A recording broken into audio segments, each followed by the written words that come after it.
আমাদের এলাকায় বলে কাক বেশি ডাকলে নাকি মানুষ মারা যায়। একথা কতটুকু সত্য? মেয়েরা যদি বাসায় গেঞ্জি পরে নামাজ পড়ে তার নামাজ হবে কিনা? প্রত্যেক নামাজে সূরা ফাতিহার সাথে সূরাতুল ইখলাস পড়ি, তাহলে কি আমার নামাজ হবে? আমার বিয়েতে কাবিন রসুল হিসাবে যে স্বর্ণ দেয়া হয়েছিল তা আমাকে আর দেয়নি আমার শাশুড়ি। এটা কি ঠিক হয়েছে সম্পর্কে বলবেন? কি আমল করলে নিজেকে গুনাহ থেকে দূরে রাখতে পারবো? আমি বাহিরে অফিসে মানুষের সাথে চলার সময় বাহিরের বিভিন্ন খাবার খাই, যা থেকে আমার পরিবারের অন্যান্য সদস্যরা বঞ্চিত হয়। এতে আমার গুনাহ হবে কিনা? আমার ২৫ বছর বাচ্চা হচ্ছে না, আমি কি টেস্ট টিউব বেবি নিতে পারবো? হাতে তালি দেওয়া ইসলামে জায়েজ আছে কিনা? মেহেদি পরা অবস্থায় ওযু হবে কিনা? চলুন আমরা তাহলে প্রশ্ন উত্তরে চলে যাই। শারমিন আক্তার অমি আপনি লিখেছেন, মেয়েরা যদি বাসায় গেঞ্জি পরে নামাজ পড়ে তার নামাজ হবে কিনা? গেঞ্জি পড়লেন না কি পড়লেন সেটা ইস্যু না। ইস্যু হলো যে পর্দা নামাজের যে সতর, সেই সতরটা ঢাকা হলো কিনা? মাথা থেকে পা পর্যন্ত আপনাকে ঢাকতে হবে। ভেতরে গেঞ্জি পড়লেন কিন্তু উপরে আপনি মোটা কাপড় দিয়ে ঢেকে নিলেন। বাস, তাহলে আপনার নামাজ হয়ে যাবে। ভেতরে কি আছে সেটা ইস্যু না। ইস্যু হলো যে আপনার নামাজের জন্য মুখমণ্ডল এবং যে হাতের কবজি ছাড়া পুরো শরীরটা ঢেকে ফেলতে হবে চুলসহ। সেটা আপনি করেছেন কিনা কোনো কাপড় দিয়ে? এরফানুল হক ভূঁইয়া লিখেছেন, আমি ফজর নামাজ জামাতে পড়তে পারি না। অনেক সময় সঠিক সময়ে পড়তে পারি না, কাজা পড়তে হয়। বাকি সব নামাজ জামাতে পড়ি, এক্ষেত্রে গুনাহ হবে কিনা? অবশ্যই গুনাহ হবে। প্রত্যেক নামাজই সময় মতো আপনাকে পড়তে হবে। ইন্নাস সালাতা কানাত আল মুমিনিনা কিতাবাম মাওকুতা। অনেক ভাইরা আছেন সব নামাজ পড়তে পারেন, ফজর নামাজটা পড়তে পারেন না। তো ফজর নামাজ পড়ার জন্য আপনাকে রাতে তাড়াতাড়ি শুয়ে যেতে হবে। এশার পরপর শুয়ে যেতে হবে। দ্রুততার সাথে শুয়ে পড়তে হবে এবং ওঠার জন্য যত রকম উপায় আছে সব অবলম্বন করতে হবে। নামাজি মানুষদের সাথে থাকতে হবে। তাদের সহযোগিতা নিতে হবে, তারা যেন ডেকে দেয়।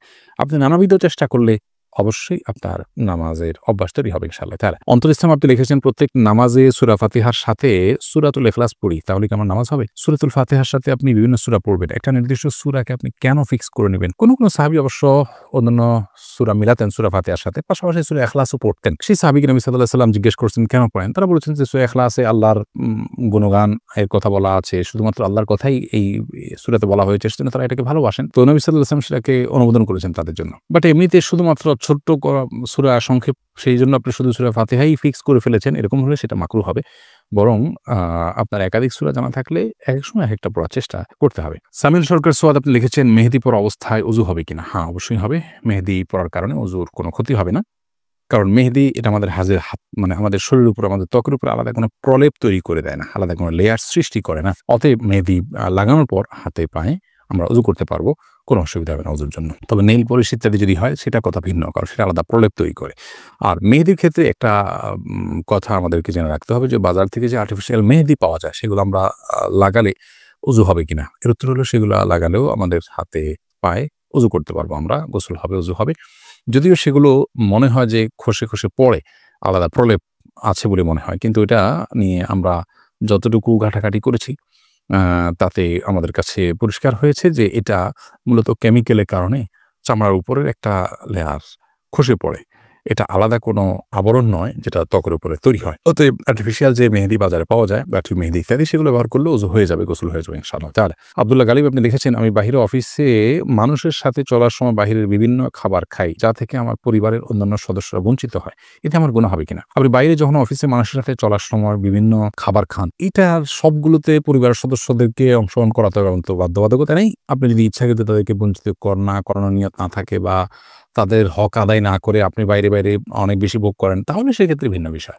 বাট তাদের জন্য বাজার-ঘাট আপনি যথারীতি করছেন আর বাইরে আপনি খাচ্ছেন, এর কারণে আপনার কোনো গুনাহ হবে না এবং প্রত্যেকটা খাবারেই তাদেরকে শরিক করতে হবে এমন কোনো বাধ্যবাধকতাও কিন্তু নেই। তৌসিফ আহমেদ ইউসুফ আপনি লিখেছেন, কি আমল করলে নিজেকে গুনাহ থেকে দূরে রাখতে পারবো? গুনাহ থেকে দূরে রাখার জন্য সবচেয়ে বড় আমল হলো গুনাহের পরিবেশ থেকে দূরে সরা। অর্থাৎ যে জায়গায় গেলে গুনাহ হবে, যে মানুষদের সাথে থাকলে গুনাহ হয়, সেখান থেকে সরে আসতে হবে। এটা হলো মূল বিষয়। পাশাপাশি আপনার আল্লাহ তাআলার কাছে পানাহ চাইতে হবে।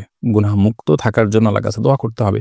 আল্লাহ যেন গুনাহমুক্ত থাকার তৌফিক দান করেন। গুনাহগার এবং খারাপ মানুষদের সংস্রব থেকে বেরিয়ে আসতে হবে। সেই চেষ্টাগুলো অব্যাহত রাখতে হবে। ইনশাআল্লাহ বিইذনিল্লাহ, তাহলে গুনাহ থেকে মুক্ত থাকা সহজ হবে। আর আগের গুনাহগুলো থেকে তওবা করতে হবে। তাহলে নতুন করে গুনাহ থেকে বাঁচা সহজ হবে ইনশাআল্লাহ বিইذনিল্লাহ। মারুফ হাসান লিখেছেন, হাতে তালি দেওয়া ইসলামে জায়েজ আছে কিনা? দেখুন, আনন্দ প্রকাশের জন্য আমরা অনেকে হাতে তালি দিয়ে থাকি। হাতে তালি দেওয়া এটা ইসলামের শরিয়ার দৃষ্টিকোণ থেকে প্রশংসনীয় কোনো কাজ নয়। তবে মেয়েরা ইমামের সাথে যখন জামাতে সালাত আদায় করবেন, পেছন থেকে লোকমা দেওয়ার জন্য তারা এইভাবে আ হাতের পিঠ এবং অন্য হাতের তালুতে আঘাত করে তারা ইমামকে সতর্ক করবেন। এটি হাদিস দ্বারা প্রমাণিত। এর বাইরে সাধারণত যে হাতে তালি আমরা এভাবে দিয়ে থাকি অনেকে, এই হাতে তালিটা শরিয়া দৃষ্টিকোণ থেকে প্রশংসনীয় কোনো কাজ নয়। এর অন্যতম প্রধান কারণ হলো যে এটি অন্য ধর্মাবলম্বী মানুষদের সাথে আপনার সাদৃশ্য হয়। আর বিশেষ করে আরব জাহিলি যুগে আপনার মক্কার মুশরিকরা তারা বাইতুল্লাহর পাশে যে সালাত আদায় করতে করেন এটা তারা সে সম্পর্কে বলেছেন। সেটা ছিল তাদের মুকা এবং তাসবিহ অর্থাৎ হাতে তালি দেওয়া এবং শীষ দেওয়া। এটা দিয়ে তারা ইবাদত করত। তো একজন মুসলমান হিসেবে আমরা কাউকে সাহস দেওয়ার জন্য মাশাআল্লাহ বলবো। আমরা অন্য কোনো ভাষায় অন্য কোনো শব্দ দিয়ে তাদেরকে আমরা উৎসাহ দিতে পারি। কিন্তু হাতে তালি দেওয়া এ শরীয়তের দৃষ্টিকোণ থেকে প্রশংসনীয় কাজ না। কিন্তু কেউ যদি হাতে তালি দেন এতে হারাম হবে ব্যাপারটা ওই পর্যায়েরও কিন্তু না। গুড থটস এই আইডি থেকে আপনি লিখেছেন, আমার বিয়েতে কাবিন ওসুল হিসাবে যে স্বর্ণ দেওয়া হয়েছিল তা আমাকে আর দেয়নি আমার শাশুড়ি। এটা কি ঠিক হয়েছে সম্পর্কে বলবেন? অবশ্যই অন্যায় হয়েছে, জুলুম হয়েছে। আপনার শাশুড়ি আপনাকে যে মোহর বাবদ যে স্বর্ণ উসুল লিখার পরও সেটি দেননি, সেটি তিনি আত্মসাৎ করেছেন বলে বিবেচিত হবেন এবং গুনাহগার হবেন। আপনি এটি আদায় করার মতো কোনো সুযোগ আপনার থাকলে অবশ্যই আপনি সেটা আদায় করতে পারেন, সেটা আপনার রাইট। তামান্না আপনি লিখেছেন, আমার ফুফু মারা যাওয়ার আগে ওসিয়ত করেছেন বাবার বাড়িতে কবর দিতে। ওনার ছেলে মেয়ে দেয় নাই, এখন ওনার কবর নিচের দিকে দেবে যায়। এটা কি ওসিয়ত পূরণ না হওয়ার কারণে এখন করণীয় কি? না, এটার সাথে ওসিয়ত পূরণ না হওয়ার কোনো সম্পর্ক নেই। মৃত ব্যক্তি যদি কোনো ওসিয়ত করেন আর সেটা যদি ভ্যালিড ওসিয়ত হয়, ভালো বা বৈধ ওসিয়ত হয় শরীয়তের দৃষ্টিকোণ থেকে, তাহলে সেই ওসিয়ত পূরণ করাতে কোনো অসুবিধা নেই। আর যদি সেই ওসিয়তের শরিয়া দৃষ্টিকোণ থেকে সেই ওসিয়তের বৈধতা না থাকে বা সঠিক ওসিয়ত না থাকে, তাহলে সেক্ষেত্রে সেই ওসিয়ত পূরণ করা আবশ্যক নয়। কিন্তু ওসিয়ত পূরণ করা না করার সাথে কবর ডেবে যাওয়ার কোনো সম্পর্ক নেই।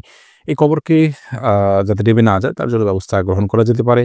আর যদি এটা কবর ভেঙে নদী ইত্যাদিতে বিলীন হয়ে যাওয়ার আশঙ্কা থাকে, সেগুলো এটাকে স্থানান্তর করে কোনো কবরস্থানে নিয়ে দাফন করতে হবে। এরপরে ইসা রুহুল্লাহ আইডি থেকে আপনি লিখেছেন, আমার বয়স এখন 24। আমি মনে করি গুনাহ থেকে বেঁচে থাকার জন্য আমার এখন বিয়ে করা জরুরি, কিন্তু আর্থিক সঙ্গতি বা বাবা মায়ের আগ্রহ নেই। এখন আমার করণীয় কি? ইসা, বাবা মাকে আপনার বিবাহের প্রয়োজনীয়তা অন্য কাউকে দিয়ে বোঝানোর চেষ্টা করতে পারেন, এলাকার মানুষরা বা অন্যদের সহযোগিতা নিতে পারেন। আর আপনিও নিজে উপার্জনের জন্য চেষ্টা করুন। ক্ষুদ্র থেকে ক্ষুদ্র কোনো উপায় থাকলেও আপনি সেটা চেষ্টা করুন এবং সেই সাথে তৃতীয়ত আপনার জন্য পরামর্শ হলো গুনাহের পরিবেশ থেকে বাঁচার চেষ্টা করুন। আপনি মেয়েদের সাথে সংস্রব, তাদের সাথে সম্পর্ক এগুলো থেকে আপনি দূরে থাকুন। তাহলে ইনশাআল্লাহ বিদিনল্লাহ আপনার গুনাহমুক্ত জীবন রাখা সহজ হবে। জেসমিন আলম আপনি লিখেছেন, আমার 25 বছর বাচ্চা হচ্ছে না, আমি কি টেস্ট টিউব বেবি নিতে পারবো? টেস্ট টিউব বেবি নেওয়াটা অনেক শর্ত সাপেক্ষে জায়েজ। এর ভিতরে অন্যতম প্রধান শর্ত হলো যে স্বামী-স্ত্রী পরস্পরের আপনার ডিম্বাণু স্বীকরণে হতে হবে, অন্য কারোরটা হতে পারবে না। দ্বিতীয়ত হলো এটা করতে গিয়ে হস্তমৈথুন অথবা পরপুরুষ বা পরনারী তাদের কাছে আপনার পর্দাহীনতা বা সতর্কহীনতা যেটা সেটা হতে পারবে না।